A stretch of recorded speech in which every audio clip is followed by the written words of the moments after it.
नमस्कार, मैं Subodh Kumar Singh, TGT maths yes memorial school sector 58 Noida. आज आपका first chapter 9th class first chapter का नेक्स्ट टॉपिक लेके आया हूँ, टॉपिक 4।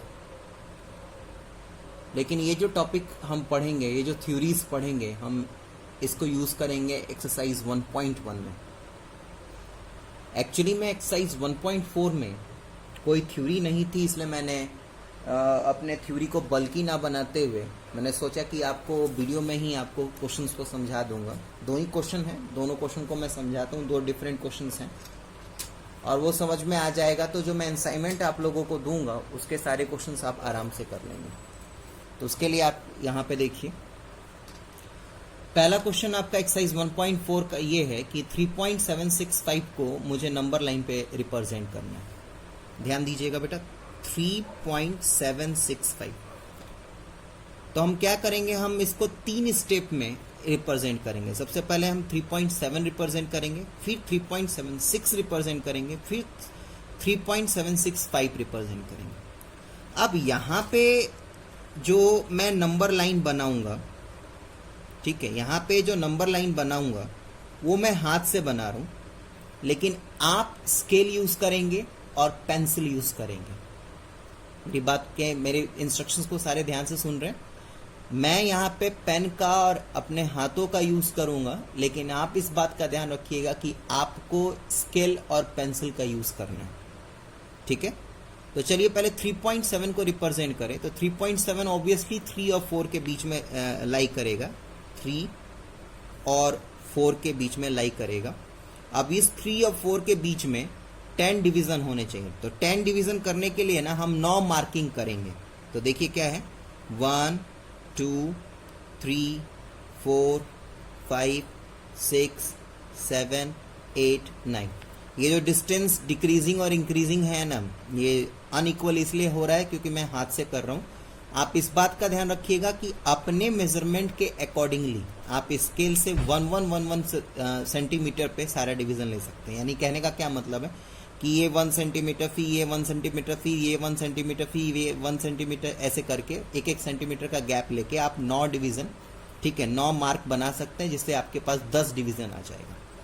तो यहाँ से स्टार्ट कीजिए। तो ये 3.1, 3.2, 3.3, 3.4, 3.5, 3.6, 3.7, 3.8 और ये 3.9।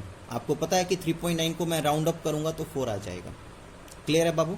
तो ये ऑटोमेटिकली आएगा, आपको खुद से कुछ नहीं करना, ठीक है।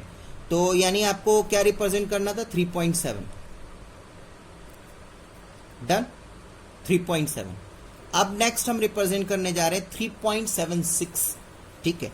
तो 3.76 के लिए इतना तो क्लियर हो गया कि आपका 3.76 कहने का मतलब क्या है कि पहले तो मैं यहाँ पे 9 मार्क लगा दूंगा और 10 डिवीजन कर लूंगा। तो जैसे कि स्केल से मेजर कर करके 1 सेंटीमीटर पे, तो 1 2 3 4 5 6 7 8 9, 10 डिवीजन हो गए मेरे। आप लोग स्केल और पेंसिल से यूज करेंगे। तो मैं यहाँ पे 3.7 से स्टार्ट करूंगा। चले, तो मैं इधर रैंडमली ऊपर नीचे इसलिए लिखूंगा ताकि हौच पौच ना हो। तो 3.7 है तो 3.71, 3.72, 3.73, 3.74, 3.75, 3.76, 3.77, 3.78, 3.79 और आपको पता है कि 3.79 जो है वो राउंड अप करके कितना आ जाएगा, 3.8। तो वहाँ ये लिख दीजिए, 3.79 राउंड अप करके कितना आ जाएगा, 9 को राउंड अप करेंगे तो 3.8 आएगा, तो ये लिख दीजिए। तो आपको क्या रिप्रेजेंट करना था, 3.76। ये यहाँ पे आपने ऐसे रिप्रेजेंट कर दिया, गोला लगा दीजिए, या जो भी आपको मार्क आपको सही लगता है वो कर दीजिए। नेक्स्ट, अब हम रिप्रेजेंट करने जा रहे हैं 3.765। एक बार दोबारा से वही 10 डिवीजन करेंगे। तो 10 डिवीजन करने के लिए क्या करना होगा, मुझे 9 मार्किंग करनी पड़ेगी। तो मैंने यहाँ पे 1 2 3 4 5 6 7 8 9 हो गया मेरा। मुझे स्टार्टिंग कहाँ से करना है? मुझे स्टार्टिंग करना है 3.76 से। चलें, तो 3.76 से स्टार्ट करना। अब नेक्स्ट स्टार्ट कीजिए। 3.761, 3.762, छोटा छोटा लिखिएगा। 3.763, 3.764, 3.765, 3.766, 3.77, 3.767, 3.768, डन। 3.769, अब देखिए 3.769, तो 9 को मैं राउंड करूंगा तो 3.77 आएगा, वो मैंने लिख दिया 3.77। समझ में आया? मुझे रिप्रेजेंट क्या करना था? 3.765।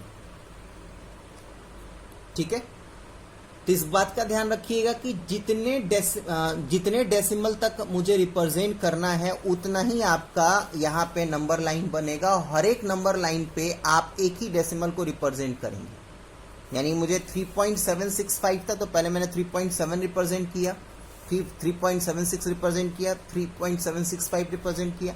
आगे भी होता, 4 होता, 5 होता डेसिमल रिप्रेजेंटेशन, तो ऐसे नंबर लाइन मेरा बढ़ता जाता। डन। नेक्स्ट सेकेंड क्वेश्चन देखिए। सेकेंड क्वेश्चन में आपके पास है रिप्रेजेंट करने के लिए 4.26 रैकरिंग। 4.26 रैकरिंग को 4th डेसिमल प्लेस तक रिप्रेजेंट करना है। यानी कहने का मतलब क्या है कि मुझे 4.2626 रिप्रेजेंट करना है 4 डेसिमल प्लेस तक। तो 4 डेसिमल प्लेस हो गया। स्टार्टिंग में 4.2 से करूंगा, तो ऑब्वियसली 4.2 मेरा जो लाई करेगा वो 4 और 5 के बीच में लाई करेगा। तो मैं ऐसे ही स्टार्टिंग जैसे मैंने किया था 9 डिवीजन कर लूँ तो 10 डिवीजन कर लूँ 9 मार्किंग करके, तो 1 2 3 4 5 6 7 8 9 स्टार्ट कीजिए 4 से। तो 4.1 4.2 4.3 4.4 4.5 4.6 4.7 4.8 4.9। आपको पता है 4.9 को राउंड करूंगा तो क्या आ जाएगा? 5। ठीक है, तो मेरा यहां तक का काम खत्म हुआ, यहां तक का काम खत्म हुआ। मैं 4.26 पे जाऊंगा। ठीक है, तो वैसे ही करूंगा मैं।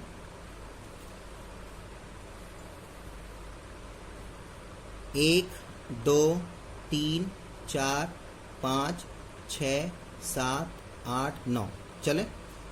तो एक सेकेंड, 4.2 मैंने यहाँ पे सर्कल नहीं किया, 4.2। अब मैं 4.2 यहाँ पे स्टार्टिंग में लूँगा, स्टार्ट हो जाइए। 4.21 4.22 4.23 4.24 4.25 4.26 4.27 4.28 4.29। अब 4.29 ऐसे राउंड करूंगा तो ये क्या आ जाएगा? 4.3। क्लियर है बाबू? मुझे क्या रिप्रेजेंट करना था? मुझे रिप्रेजेंट करता 4.26। कर दिया रिप्रेजेंट। अब आगे बढ़िए, अगेन 4.262 रिप्रेजेंट करना है मुझे। तो एक बार फिर से मैं यहाँ पे 10 डिवीजन करूंगा। 1 2 3 4 5 6 7 8 9। स्टार्टिंग मेरा 4.26 से होगा। चले, तो 4.261 4.262 4.263 4.264 4.265 4.266 4.267 4.268 4.269। अब इसको मैं राउंड करूंगा तो क्या आ जाएगा? 4.27। तो 4.27 मैं लिख दूंगा। रिप्रेजेंट क्या करना था मुझे? 4.262। तो 4.262 को मैं ऐसे राउंड कर दूंगा। ठीक, नेक्स्ट एक लास्ट बचा मेरे पास उसके लिए यहाँ पे मैं दोबारा से 10 डिवीज़न कर लेता हूँ मैं। 1 2 3 4 5 6 7 8 9। आप स्केल से करेंगे तो ऐसे अनइक्वल नहीं होगा। 4.262, ठीक है, 4.262 काउंटिंग करना स्टार्ट कीजिए। 4.2621 चले, 4.2622 डन, 4.2623, 4.2624, 4.2625, 4.2626, 4.2627, 4.2628 डन, 4.2629।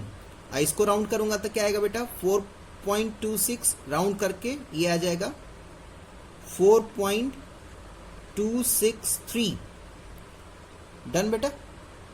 अब मुझे रिप्रेजेंट क्या करना था, 4.2626 ये आपका। तो ध्यान रखिएगा जितना डेसिमल तक आपको बोलेगा उतने नंबर लाइंस आपके बनेंगे। डन। अब आगे चलते हैं। आगे अब आइए हम एक्सरसाइज 1.5 के थ्योरी पढ़ना स्टार्ट करते हैं। छोटी सी थ्योरी है, फटाफट ये करते हैं। अब हम रियल नंबर यानी रैशनल और इरेशनल पे हम अपने ऑपरेशंस करेंगे। ऑपरेशंस आपको पता है कि यानी कहने का मतलब क्या है, उसको प्लस, डिवीजन, माइनस, सब्ट्रैक्शन ऐसे करके देखेंगे। ठीक है, तो सबसे पहले बेसिक चीजें समझिए। पहले में क्या है कि जब हम किसी एक रैशनल और एक इरेशनल नंबर को उसका सम या डिफरेंस करेंगे तो उसका जो रिजल्ट आएगा वो हमेशा इरेशनल नंबर होगा। जैसे कि आप देख पा रहे होंगे यहाँ पे एग्जाम्पल, मैंने एक रैशनल नंबर लिया 2/3 और एक इरेशनल नंबर लिया √3। दोनों को मैंने सम भी किया और दोनों को मैंने डिफरेंस भी किया। दोनों केस में आपके इरेशनल आएंगे। ध्यान रखिएगा, एक रैशनल और एक इरेशनल का सम और माइनस करें तो आपका जो आंसर आएगा वो इरेशनल आएगा। ठीक इसी तरीके से आप नेक्स्ट पॉइंट भी देख पा रहे होंगे। अगर आप एक रैशनल और एक इरेशनल को डिवीजन या मल्टीप्लीकेशन करते हैं तब भी इरेशनल आएगा। दिख रहा है आपको? डन। नेक्स्ट पॉइंट जो है वो थोड़ा सा इंटरेस्टिंग है। जब हम दो इरेशनल नंबर को जोड़ेंगे या घटाएंगे या गुना करेंगे या डिवीजन करेंगे, डिवाइड करेंगे, तो जो रिजल्ट आएगा ना वो रैशनल भी हो सकता है, इरेशनल नंबर भी हो सकता है। ये आपको सॉल्व करने पे पता चलेगा। जैसे स्टार्टिंग के दो में ओरली आंख बंद करके आप इस चीज को कंक्लूजन कर सकते हैं, अच्छा एक रैशनल और एक इरेशनल है तो पक्का है कि उनका एडिशन, उनका सब्ट्रैक्शन, उनका मल्टीप्लिकेशन, उनका डिवीजन इरेशनल ही होगा। लेकिन अगर दो इरेशनल नंबर प्रेजेंट है तो आपको उसको सॉल्व करना पड़ेगा, उसके एडिशन को सॉल्व करना पड़ेगा, उसके सब्ट्रैक्शन को सॉल्व करना पड़ेगा, उसके मल्टीप्लिकेशन को सॉल्व करना पड़ेगा, उसके डिवीजन को सॉल्व करना पड़ेगा, ताकि आपको आंसर पता चले। तभी आप बता पाएंगे कि उसका आंसर इरेशनल है या रैशनल है। ठीक है, जैसे छोटा सा एग्जाम्पल मैंने, बहुत बेसिक एग्जाम्पल मैंने लिया है। मैंने दो इरेशनल नंबर लिया, दोनों सेम ले लिया, √2। अब चलिए इनको जोड़िए। जोड़ने पे इरेशनल नंबर आ रहा है, लेकिन सब्ट्रैक्ट करने पे क्या आ रहा है, रैशनल। बात समझ में आई ना?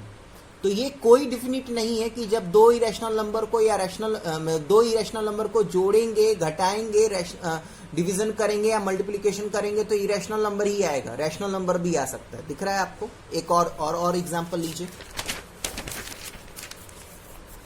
और एग्जांपल लीजिए। मल्टीप्लाई किया, मल्टीप्लाई करके क्या आया, रैशनल नंबर। डिवीजन किया, डिवीजन करके क्या आया, रैशनल नंबर। ठीक है, दो और इरेशनल नंबर लीजिए, √2, √3 आपका इरेशनल नंबर है। इनको मल्टीप्लाई करके देखिए √6 आएगा, वो दोबारा से इरेशनल नंबर। अभी √2 को मल्टीप्लाई किया तो रैशनल आया था ना, यहाँ पे इरेशनल आ रहा है। ठीक, इन द सेम वे यहाँ पे आपने √2 को डिवाइड किया तो 1 आया था, वो रैशनल है ना, यहाँ पे डिवाइड करके देखिए आपका इरेशनल आएगा। यानी कहने का मतलब क्या है बाबू, कि अगर आपके पास दो दो इरेशनल नंबर हैं तो वो इरेशनल नंबर को आप प्लस या माइनस करेंगे बाबू, तो उसमें आंसर में रैशनल भी आ सकता है, उसमें आंसर में इरेशनल नंबर भी आ सकता है।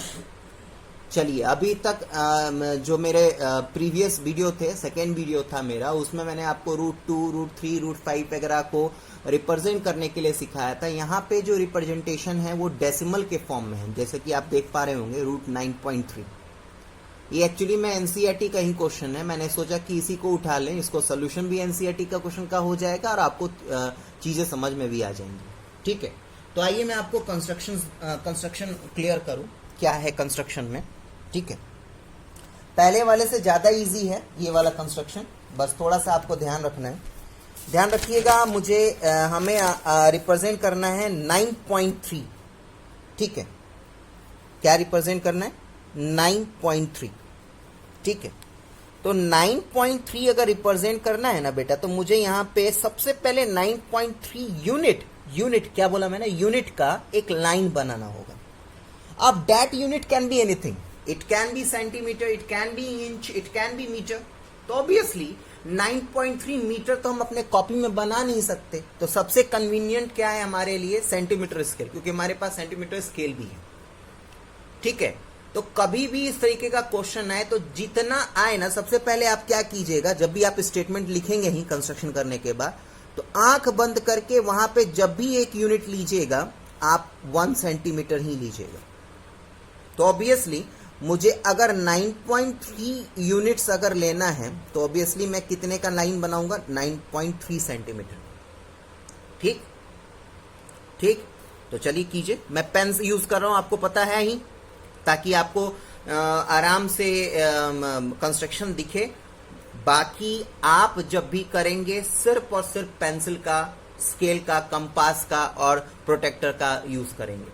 चलें, तो चलिए मैं यहाँ पे 9.3 रिप्रेजेंट कर दूं, 9.3। तो 9.3 रिप्रेजेंट करने के लिए ये मेरा बेटा 9.3, ये 0.3। ठीक है, ठीक है बेटा। अब इस बात का ध्यान रखिएगा कि यहां से 1 सेंटीमीटर और मुझे ज्यादा लेना है। कभी भी जैसे 7.3 होता तो 1 सेंटीमीटर और मैं ज्यादा लेता, यानी मुझे कहां तक? 9.3 में 1 सेंटीमीटर और जोड़ दूं, मुझे 10.3 तक, तो 10.3 तक लेना है। ये मेरा 9.3 हो गया। अब मैं 10.3 यानी यहां तक मुझे लाइन ड्रॉ करना है। ठीक, अब मैं इसको खींच दूंगा। ठीक है, और यहां पे नाम दे दूंगा, थ्योरी के अकॉर्डिंगली ही नाम दे रहा हूं ताकि आपको थ्योरी भी समझ में आ जाएगा। ये मेरा ए है, ये मेरा ए है, ये मेरा बी है और ये मेरा बाबू सी है। ध्यान रखिएगा, ए से लेके बी तक मैंने 9.3 यूनिट लिया है, सेंटीमीटर मत लिखिएगा, और यहां से लेके यहां तक मैंने 1 यूनिट लिया है। ठीक है, अब आपको क्या करना है? आपको एसी का सेंटर पॉइंट यानी मिड पॉइंट निकालना है। तो मिड पॉइंट के लिए आप परपेंडिकुलर बाइसेक्ट करके भी बना सकते हैं। ठीक है, लेकिन मैं आपको यही सजेस्ट करूंगा कि आप अपने स्केल के हेल्प ही लीजिए। ठीक है, क्योंकि अगर आपने बाइसेक्टिंग में गलती किया तो आपका सेंटर पॉइंट जो है, जो मिड पॉइंट है, वो गलत भी हो सकता है। चले चले, यानी मेरा टोटलिंग कितना था? मेरा टोटलिंग था 9.3 और 1, यानी मेरा जो था वो 10.3 टोटल था। यानी 2 से डिवाइड मैं करूं तो मेरा जो मिड पॉइंट आना चाहिए 2 5 10 पॉइंट 2 1 2, हाँ, तो यानी 5.1 में मेरा मिड पॉइंट हो जाएगा। ये इसको छोड़ दीजिएगा, सिर्फ इसको देखिए, यानी 5.1 पे मेरा मिड पॉइंट होगा।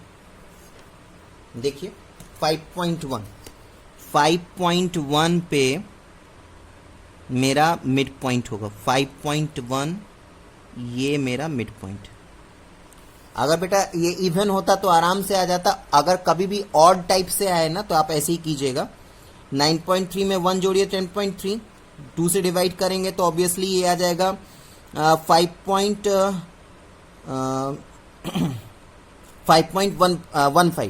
तो 5.15 मत लीजिएगा, एक हटा के एक डेसिमल के बाद एक ही लीजिएगा, यानी ये आपका मिड पॉइंट आ गया। अब इस मिड पॉइंट से आपको एक सेमी सर्कल बनाना है। तो सेमी सर्कल जो बनाना है उसका रेडियस आपको, या तो इसका नाम लेट सपोज कीजिए कि मैंने थ्योरी में ओ दिया है तो आप भी ओ दे दीजिए, ठीक है।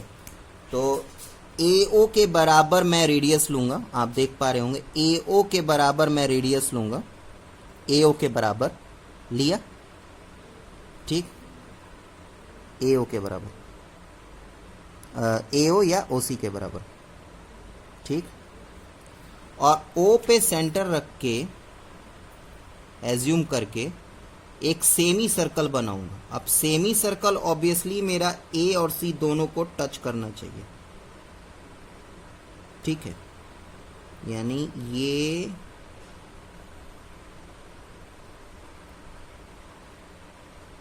सेमी सर्कल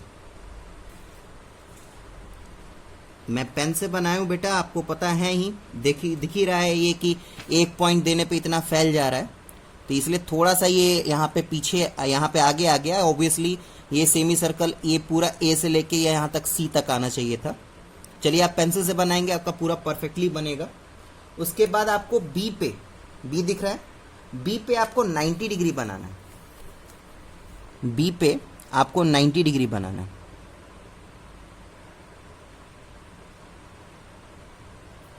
B पे आपको 90 डिग्री बनाना है, ठीक है, D के हेल्प से। तो ये जो 90 डिग्री है ये इस सेमी सर्कल को इंटरसेक्ट करेगा बाबू, सेमी सर्कल को इंटरसेक्ट करेगा, ठीक। जहां पे इंटरसेक्ट करेगा उसका नाम D दे दीजिए, ठीक। ये जो BD है ये आपका है √9.3, ये पहले वाले से इजी था, ठीक। अब आपको कुछ नहीं करना, आपको बस इसको मेजर करना है, BD को मेजर कर लीजिए, BD को मेजर कर लीजिए, देखिए BD के बराबर है, दिख रहा है आप लोगों को, BD के बराबर है। अब इसको आप डॉटेड लाइन से यहाँ पे नीचे लेके आइए, ताकि जब हम नंबर लाइन को आगे बढ़ाएं तो हमें एक पॉइंट मिल सके। अब मैं C को एक्सटेंड कर दूंगा तो मुझे यहाँ पे एक पॉइंट E मिलेगा। ये जो E पॉइंट है ये नंबर लाइन पे, ये नंबर लाइन पे √9.3 को रिप्रेजेंट कर रहा है, ठीक है बेटा। तो इसका आप स्टेटमेंट कैसे लिखेंगे ये यहाँ पे मैंने लिख दिया है, इसलिए मैंने थ्योरी में ही इस क्वेश्चन को सॉल्व कर दिया है, ताकि आपके पास ये पूरे डायग्राम के साथ मैंने ये पूरा थ्योरी जोड़ दिया है, ठीक है। तो आइए हम नेक्स्ट टॉपिक की तरफ आगे बढ़ते हैं। नेक्स्ट है आपका रेडियल साइन। रेडियल साइन क्या है देखिए, आप पढ़ चुके हैं, बस आपको पता नहीं था कि उसको रेडियल साइन कहा जाता है। लेट सपोज कीजिए कि आपके पास A नाम का एक रियल नंबर है। बस इस बात का ध्यान रखिएगा कि वो रियल नंबर जो है वो 0 से बड़ा होना चाहिए। 0 से बड़ा होना चाहिए, दैट डेफिनेटली मीन्स कि वो पॉजिटिव होना चाहिए, ठीक है, नेगेटिव नहीं होना चाहिए। और N नाम का एक नेचुरल नंबर है, और अगर आप इस तरीके से उस चीज को लिख पाए, N को और A को के बीच में इस तरीके से एक रिलेशन लिख पाए, ठीक है, तो यहां पे n को हम एक्सपोनेंट कहेंगे। ध्यान से मैंने क्या बोला, बिल्कुल ध्यान से सुनिएगा। a एक आपका रियल नंबर है लेकिन 0 से बड़ा होना चाहिए, ठीक है। That can be rational, that can be irrational, nothing, मतलब उसमें कोई डाउट नहीं है, बस 0 से बड़ा होना चाहिए, यानी दैट सिंपली मीन्स कि नेगेटिव नहीं होना चाहिए। और n जो है वो आपका नेचुरल नंबर होना चाहिए, ताकि जब आप इस तरीके से रिलेशन लिख पाएं और सॉल्व करने पे यानी a to the power 1/n लिखें, जिसको हम अंडर रूट a और यहाँ पे n लिखते हैं, उसको सॉल्व करने के बाद अगर आपके पास रियल नंबर आता है, ठीक है, तो n को हम एक्सपोनेंट कहेंगे। दिख रहा है एक्सपोनेंट कहाँ लिखा है? मैं आपको दोहरा दूं, मैं जैसे कि आप लोग रूट टू लिखते हैं ना, रूट 2, तो यहाँ पे ये जो पार्ट है, एक बार दोबारा से देखिए क्या मैं बताना चाह रहा हूं। ये मान लिया कि बड़ा सा मैंने यहाँ पे रूट लिखा, ठीक, बड़ा सा मैंने यहाँ पे रूट लिखा, ठीक, यहाँ पे कोई नंबर लिखा मैंने 2 और यहाँ पे कोई नंबर लिखा मैंने 3, ठीक।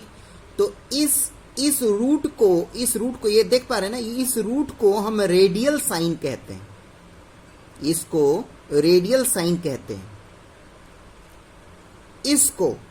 इसको हम एक्सपोनेंट रेडिकेंड कहते हैं। क्या? रेडिकेंड, ठीक। और इसको हम कहते हैं एक्सपोनेंट। ये जो मैंने 3 लिखा है ना, इसको कहते हैं एक्सपोनेंट। और ये जो पूरा अरेंजमेंट है जिसमें आपका रेडियल साइन, रेडिकेंड और एक्सपोनेंट प्रेजेंट है, इस पूरे एक्सप्रेशन को सॉर्ड कहते हैं, SURD, सॉर्ड, SURD। पक्का? इसमें से एक चीज आपको नोन है, आप स्क्वायर रूट सीखे हैं ना, 4 = 2 सॉल्व करना, अंडर रूट 4 = 2 सॉल्व करना।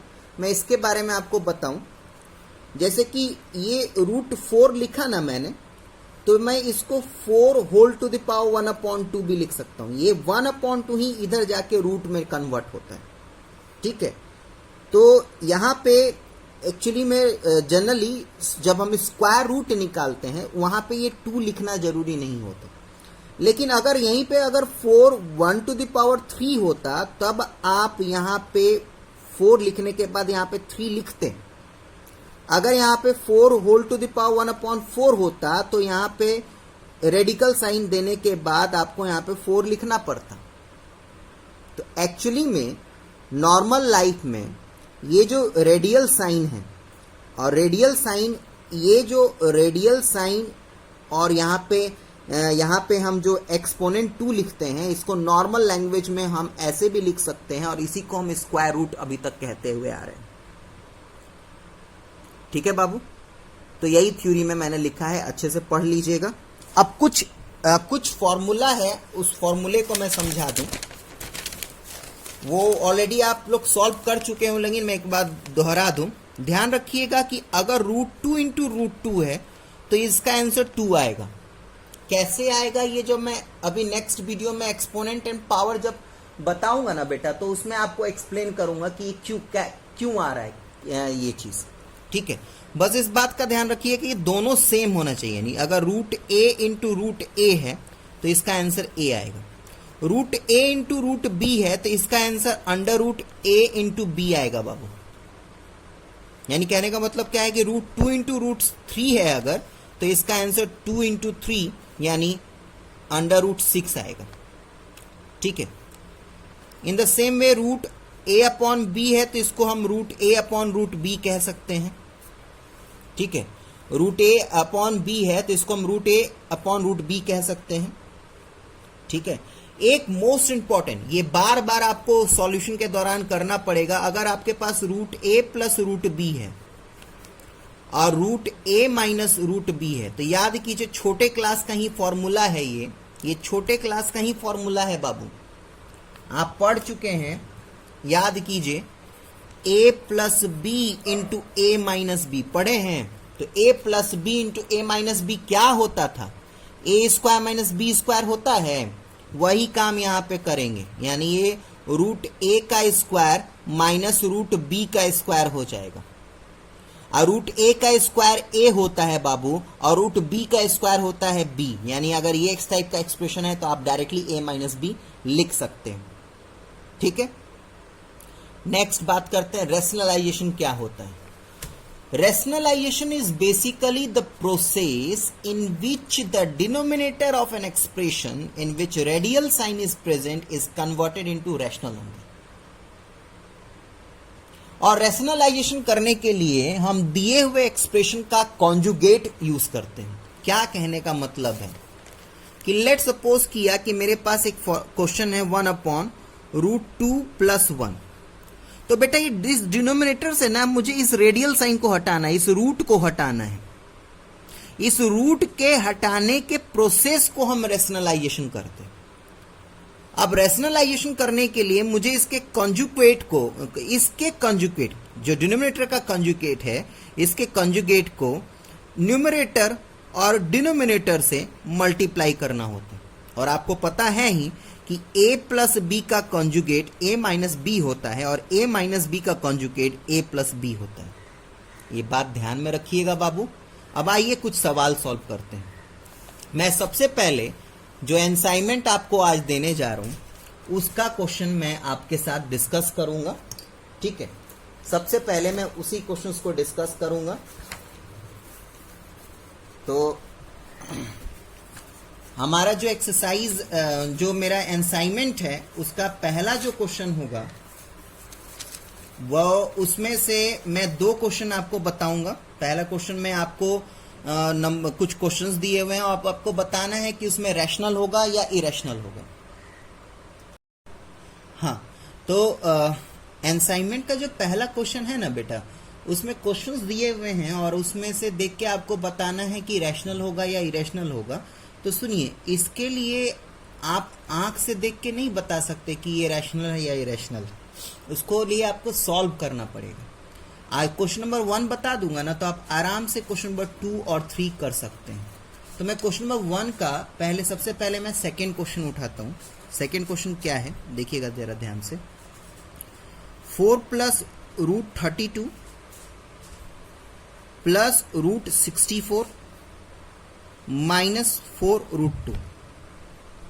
ठीक है बेटा, यानी कहने का मतलब क्या है, इसको ब्रैकेट खोल दूं मैं तो मेरे पास आ जाएगा 4 + √32 + √64 -4√2. ठीक है बेटा.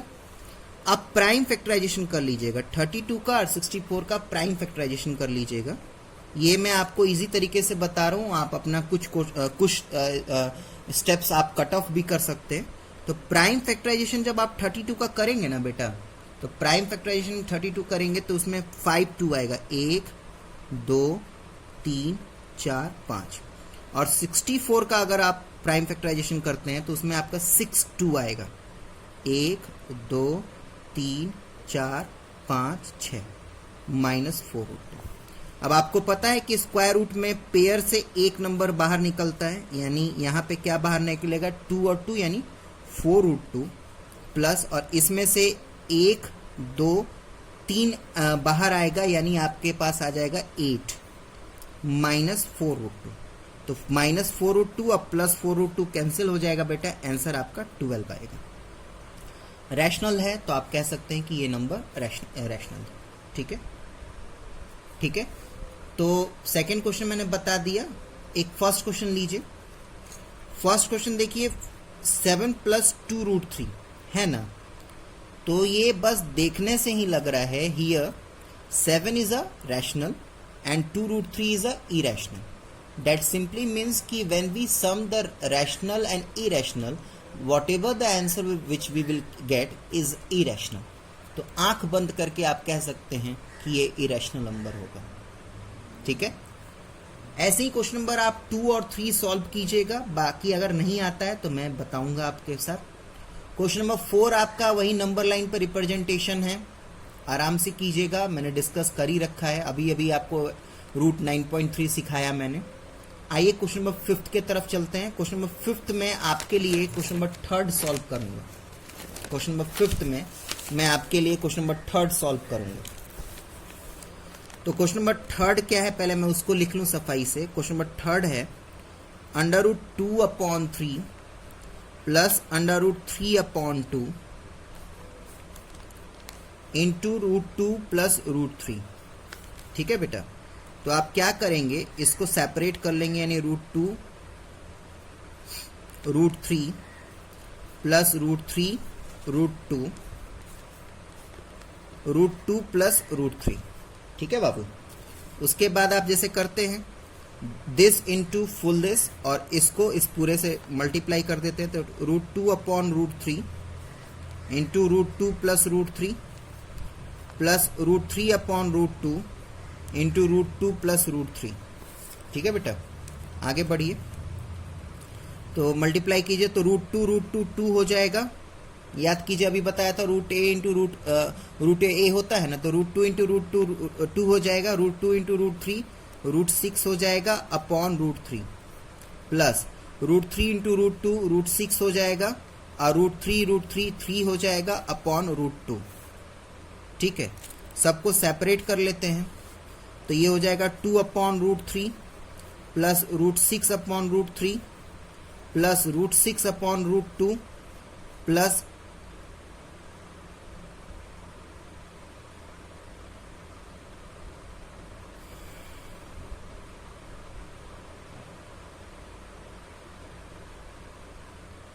Plus 3 upon √2। ठीक है, जो कैंसिल होता है बेटा उसको कैंसिल कर दीजिए, 2 अपॉन √3। अच्छा, आपको पता है कि आपको पता है कि √6 को मैं √3 इंटू √2 लिख सकता हूं। देखिए, देख लीजिए, √6 को मैं √3 इंटू √2 लिख सकता हूं। इन द सेम वे √6 को मैं √3 इंटू √2 लिख सकता हूं प्लस 3 अपॉन √2।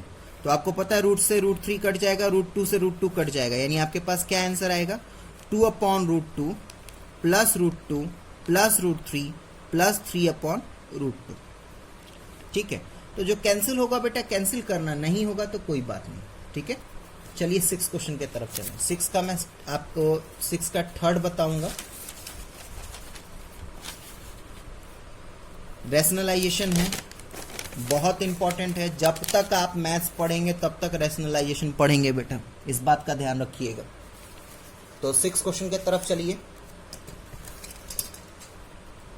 क्या है 6 का थर्ड सॉल्व करूंगा बेटा मैं आपके लिए। ये है आपका 5√3 प्लस 3√5 अपॉन 5√3 माइनस 3√5। इसको रैशनलाइज करना है बेटा। तो रैशनलाइज करने के लिए इसके कॉन्जुगेट से मैं न्यूमरेटर और डिनोमिनेटर को इनटू करूंगा। तो 5√3 प्लस 3√5 अपॉन 5√3 प्लस 3√5। अब ध्यान से देखिए, ये आपको दिख रहा है, यानी मैं क्या कर सकता हूं, मैं नेक्स्ट स्टेप में 5√3 प्लस 3√5 का होल स्क्वायर कर सकता हूं। अब यहां पे देखिए, ये क्या है, a माइनस बी और a प्लस बी। तो इसका फॉर्मूला क्या होता है, a square minus B square. वही काम कीजिए, यानी नीचे में क्या आ जाएगा, 5√3 का होल स्क्वायर माइनस 3√5 का होल स्क्वायर। ठीक है, आप लोगों को थोड़ा सिंपल बताने के लिए, हालांकि इसको ओरली मैं कर सकता था, लेकिन इसको सॉल्व करने के लिए मैं एक बार आपको समझा दूं मैं कैसे सॉल्व कर रहा हूं। 5√3 का होल स्क्वायर है बेटा, 5√3 का होल स्क्वायर है, यानी कहने का मतलब क्या है कि 5√3 इंटू 5√3, यानी कहने का मतलब क्या है बेटा, 5 इंटू 5 इंटू √3 इंटू √3, यानी 5 5 जा 25 और √3 3 होता है बेटा। यानी आपको पता है कितना आएगा, ये 3 5 जब 15 और 3 2 जब 6 और 7 75 आएगा। इन द सेम वे अगर मैं 3√5 का होल स्क्वायर कर रहा हूं, तो ये क्या आ जाएगा, 3 इंटू 3 इंटू √5 इंटू √5। ठीक है बेटा, यानी 9 और 5, यानी 9 5 जा 45।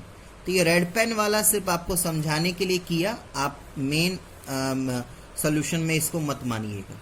अब चले, अब मैं डायरेक्टली कर दूंगा, आपको समझ में आएगा। ताकि चलिए मैं इसको a प्लस बी के होल स्क्वायर पे तोड़ रहा हूं बेटा। तो क्या मुझे सिखाया गया था, a square plus B square plus 2 into a into B, done. और ए का स्क्वायर ये क्या हो जाएगा 75, और इधर इसका स्क्वायर क्या हो जाएगा 45। चले सॉल्व कीजिए, ये 75, ये 45, और ये हो जाएगा 2 5 जा 10, और 10 3 जा 30, और ये हो जाएगा √15, यानी +30 √15 अपॉन 75 और 45 को माइनस करेंगे बेटा तो 30 आ जाएगा। इन दोनों को जोड़िए तो 120 + 30 √15 अपॉन 30। अब इसमें से मैं 30 कॉमन ले लूंगा तो अंदर में बचेगा मेरे पास 4 + √15 अपॉन 30, तो 30 30 कैंसिल, और मेरा जो आंसर आएगा 4 + √15 आएगा। ठीक है, 7th और 8th क्वेश्चन बिल्कुल सेम है, 7th और 8th क्वेश्चन बिल्कुल सेम है, इसलिए मैं आपको 8th क्वेश्चन बता रहा हूं। ठीक है, बाकी 7th आप खुद से करने की कोशिश कीजिएगा। 8th क्वेश्चन में क्या है, 8th क्वेश्चन है आपके पास 8/√3 + √5। इसको सबसे पहले रेशनलाइज करेंगे, तो रेशनलाइज करेंगे यानी कहने का मतलब क्या है कि मैं इसके कॉन्जुगेट से न्यूमरेटर और डिनोमिनेटर को मल्टीप्लाई करूंगा, यानी √3 √5 और √3 - √5। चले तो ये दोबारा से देखिएगा, a + b और a - b, यानी होल क्या मुझे करना है a² - b²। समझ में आया? यानी 8 × √3 - √5 अपॉन a² - b²। चल रहा है बेटा? अब √3 का वैल्यू दिया हुआ है, √3 का वैल्यू दिया 1.732 और √5 का वैल्यू दिया है 2.236 अपॉन 3 का स्क्वायर 3 होगा और 5 का स्क्वायर √5 का स्क्वायर 5 होगा, √3 का स्क्वायर 3 होगा, √5 का स्क्वायर 5 होगा। ठीक है, तो ये आ जाएगा 8 × इसको माइनस करेंगे तो -0.504 आएगा अपॉन -2। ठीक, तो माइनस से माइनस ये कैंसिल और 2 4 जा, तो इसको मल्टीप्लाई करके आएगा बाबू 2.016, और राउंड अप कीजिएगा ना, 6 से राउंड अप कीजिएगा तो ये आ जाएगा आंसर 2.02। ठीक है, 6 से राउंड अप कीजिएगा तो 2.02 आंसर आ जाएगा। ठीक, next 9th question most important question है, मोस्ट इंपॉर्टेंट क्वेश्चन। ये ध्यान में रखिए कि 9th क्वेश्चन टाइप का क्वेश्चन एक पक्का है कि आपके पेपर में आएगा, पक्का। तो 9th क्वेश्चन का क्वेश्चन ध्यान से पढ़िए, आपको x का वैल्यू दिया हुआ है और आपको निकालना है x - 1/x का होल क्यूब का। तो देखिए x का वैल्यू इतना बड़ा है ना बेटा कि इसको अगर हम डायरेक्टली करना चाहें तो हम नहीं कर पाएंगे। तो सबसे पहले इसको अलग अलग तरीके से पहले सॉल्व कर लेते हैं, और जो उसका सोल्यूशन आएगा उसको हम उसमें सब्स्टिट्यूट करेंगे। यानी सबसे पहले मैं क्या करूंगा, सबसे पहले मैं 1/x फाइंड आउट करूंगा। तो 1/x फाइंड आउट करने के लिए मतलब मुझे सॉल्व करना पड़ेगा 1 - √2।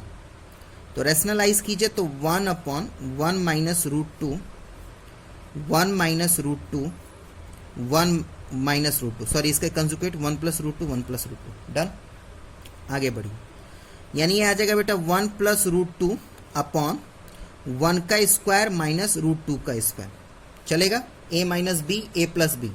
ठीक है, यानी ये आ जाएगा बेटा 1 + √2, 1 - 2, यानी कहने का मतलब क्या है, ये -1 + √2 आएगा, क्योंकि डिनोमिनेटर में -1 है इसलिए वही माइनस यहाँ पे डाल दिए। ठीक है बाबू ना, अब ये मुझे पता चल गया तो मैं आराम से x + 1/x निकाल सकता हूं।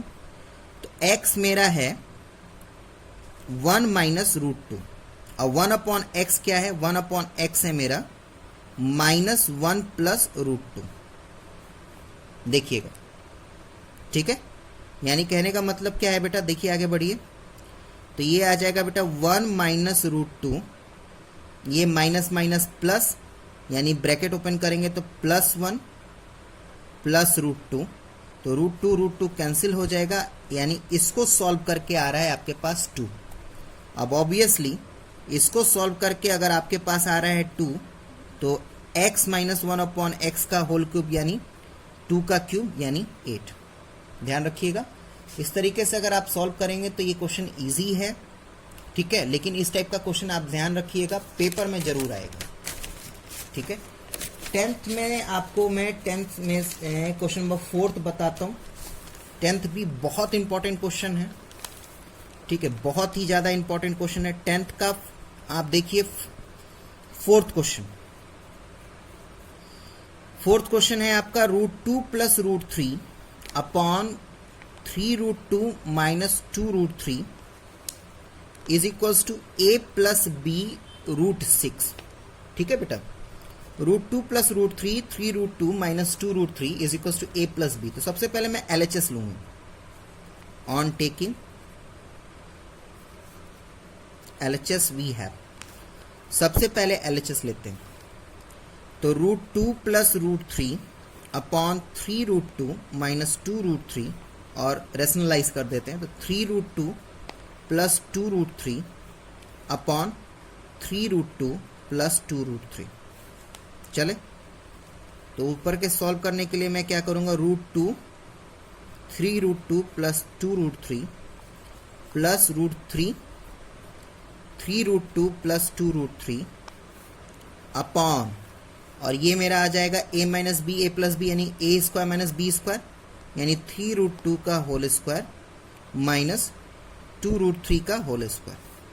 चले, अब देखते चलिए, √2 2 हो जाएगा और 2 3 6 प्लस √2 √3 √6 यानी 2√6 प्लस √3 √2 हो जाएगा 6 √6 यानी 3√6 प्लस √3 √3 हो जाएगा 3 यानी 3 2 6 अपॉन, इसको जैसे मैंने बताया था इसे प्रीवियस वाले क्वेश्चन में, 3√2 का होल स्क्वायर, 3√2 का होल स्क्वायर यानी 3 × 3 × √2 × √2 यानी 9 और √2 हो जाएगा 2 यानी 18, ठीक है बाबू, यानी 18। और उसी तरीके से आप सॉल्व करेंगे तो 4 3 ये 12 हो जाएगा।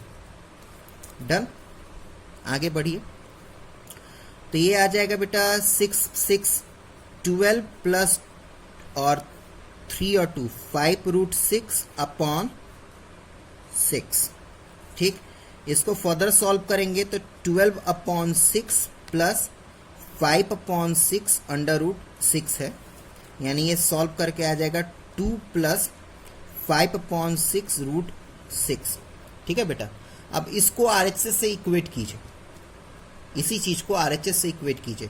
क्या है आपके पास, 2 + 5/6 √6, इसी चीज को सफाई से RHS से इक्वेट कीजिए। क्या आया था आपका आंसर, 2 + 5/6 √6, जो कि a + b √6 के बराबर है। आप दोनों साइड को कंपेयर कीजिए, तो a के जगह पे क्या है 2 और b के जगह पे क्या है 5/6, यानी a का वैल्यू क्या है 2 और b का वैल्यू क्या है 5/6। ये ध्यान रखिएगा, बहुत इंपॉर्टेंट क्वेश्चन है। नेक्स्ट 11 और 12 बिल्कुल सेम है बेटा, ठीक है, बस लेंथीनेस बढ़ा दिया गया है और कुछ नहीं करना, बस सॉल्व करना है आपको, ठीक है। तो चलिए 12 क्वेश्चन मैं आपके लिए सॉल्व करता हूँ, ठीक है। एक बड़ा सा पूरा पेज ही ले लूँ, एक पेज में नहीं आएगा ये तो। देखिएगा 1/2 + √5 प्लस 1/√5 + √6 प्लस 1/√6 + √7 प्लस 1/√7 + √8, सबको रेशनलाइज कीजिए, ठीक है। तो देखिए 1/2 - √5 into 2 - √5 upon 2 - √5 plus 1/√5 + √6 into √5 - √6 √5 - √6 plus, बस लेंदी है बेटा क्वेश्चन, और कुछ नहीं, 1/√6 + √7 into √6 minus √7 upon √6 minus √7 plus 1 upon √7 plus √8 into √7 minus √8 upon √7 minus √8। ठीक है, सब ए सॉरी यहाँ पे प्लस था। सब डिनोमिनेटर जितने हैं सब पे ए प्लस बी ए माइनस बी यानी ए स्क्वायर माइनस बी स्क्वायर का होल का फॉर्मूला लगा दूंगा मैं, यानी मेरा आ जाएगा 2 माइनस √5 और इधर आ जाएगा 2 स्क्वायर माइनस √5 का स्क्वायर। डन। प्लस ये आ जाएगा बेटा √5 माइनस √6 √5 का स्क्वायर माइनस √6 का स्क्वायर प्लस √6 माइनस √7 √6 का स्क्वायर माइनस √7 का स्क्वायर प्लस √7 माइनस √8 तो √7 का स्क्वायर माइनस √8 का स्क्वायर। डन। चले, यानी आ जाएगा बेटा 2 minus √5 upon 4 minus 5 plus √5 minus √6 5 minus 6। चलो बेटा, √6 minus √7 6 minus 7 plus √7 minus √8 7 minus 8। ठीक है बेटा, यानी बेटा सब में डिनोमिनेटर में देखिए -1 आएगा। -1 आने का मतलब क्या है, इसके साथ नेगेटिव जुड़ जाएगा, इसके साथ भी नेगेटिव जुड़ जाएगा, इसके साथ भी नेगेटिव जुड़ जाएगा और यहां पे भी प्लस हटा के हमें नेगेटिव लगाना पड़ेगा।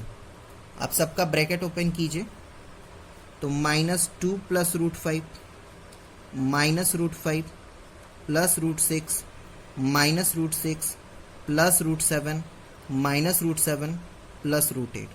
ये कैंसिल, यानी आपके पास बचा -2 प्लस √8।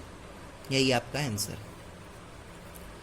जब ये पूरा आप असाइनमेंट कर लेंगे अच्छे तरीके से ना, तो आपके पास एनसीईआरटी का आपका जो एक्सरसाइज 1.5 है, एनसीईआरटी का जो एक्सरसाइज 1.5 है उसके सारे क्वेश्चंस मैंने डिस्कस कर रखे हैं। बस एक क्वेश्चन आपको, थर्ड क्वेश्चन थोड़ा भी पढ़ा रखा है, बस एक बार मैं डिक्टेट कर दूं। ठीक है, थर्ड क्वेश्चन क्या है, एनसीईआरटी एक्सरसाइज 1.5 का थर्ड क्वेश्चन क्या है, recall pi is defined as the ratio of circumference of a circle to its diameter, pi is equal to C upon D।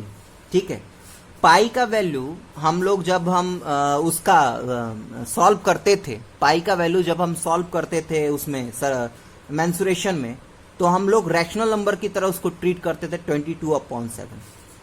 लेकिन पाई एक इरेशनल नंबर है, तो कैसे आप इस कॉन्ट्राडिक्शन को रिजॉल्व कर देंगे, ये ऑलरेडी मैं थ्योरी में आपके साथ डिस्कस कर चुका हूं। आप ऐसे लिखेंगे, मैंने थ्योरी में लिख रखा है। ठीक है, मैं दिखा भी दूं आपको, थ्योरी मैंने आपको पढ़ा रखा है। ठीक है, आप यही सेम चीज लिखेंगे यहाँ पे जो आप देख पा रहे हैं। ठीक है, कि आर्यभट्ट जो थे वो पहले थे जिन्होंने पाई का डेसिमल एक्सपेंशन किया था, जो कि 3.141592 डॉट डॉट डॉट था, क्योंकि रैशनल नंबर इसलिए ये ना इधर टर्मिनेटिंग हो ना और रिपीटिंग होगा। और 22/7 का जो डेसिमल एक्सपेंशन है वो 3.142857 है। यानी दोनों का डेसिमल एक्सपेंशन अगर हम कंपेयर करें तो सेकेंड प्लेस तक दोनों का वैल्यू सेम होता है, डेट इज 3.14। इसीलिए अपने कन्वीनियंस के लिए हम पाई का वैल्यू 22/7 लेते हैं। ठीक है, अपने कन्वीनियंस के लिए, बाकी पाई का वैल्यू 22/7 नहीं होता। इसी चीज को आप एक्सप्लेन कीजिए। तो इस वीडियो को अगर आप देख लेते हैं आराम से, सारी आप एक्सरसाइज 1.4 एनसीईआरटी का एक्सरसाइज 1.5 आराम से सॉल्व कर सकते हैं। ठीक है, बाकी नेक्स्ट बातें नेक्स्ट वीडियो में होंगी बेटा। Thank you, take care.